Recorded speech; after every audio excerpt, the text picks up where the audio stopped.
மேனிஃபெஸ்டேஷனோட power என்னன்னு தெரியுமா? சொல்கிறேன் கேளுங்க. என்னோட லைஃப்பில் அன்எக்ஸ்பெக்டடாக நிறைய நடக்கும். அதில் ஒருத்தன் தான் ரோமியோ. 12th படிக்கிறப்போ தான் அந்த குண்டை என் லைஃப்பில் வந்தான்.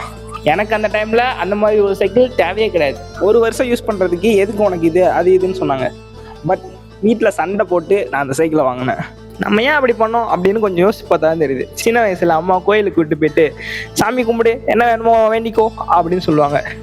எனக்கு அப்போ இருந்த பெரிய ஆசையே ஹீரோ சைக்கிள் வாங்கணும் தான். ஸோ நான் சாமி ஹீரோ சைக்கிள் வேணும் சாமி அப்படின்னு வேண்டிக்குவேன். இப்போ அந்த சுச்சுவேஷனில் 1 இயர் தானே இருக்குன்னு சொல்லி ஏதோ ஒரு சைக்கிள் வாங்கியிருந்தேன்னா கண்டிப்பாக எனக்கு அடுத்து என் ஃபேமிலியில் அது யாருக்காச்சும் யூஸ் ஆகிருக்கும். பட் திரும்ப எனக்கு அந்த சான்ஸ் கிடைக்குமான்னு தெரில. அப்படியே கிடைச்சாலும் இப்போ இருக்கிற எக்ஸைட்மெண்ட்லாம் அப்போ இருக்குமோ அப்படின்னு தெரில. அப்படியே சின்ன வயசில் நான் மேனிஃபெஸ்ட் பண்ண ஒரு விஷயம் என்னோடய ஸ்கூல் லைஃப் முடியும் போது எனக்கு அது கிடச்சிது.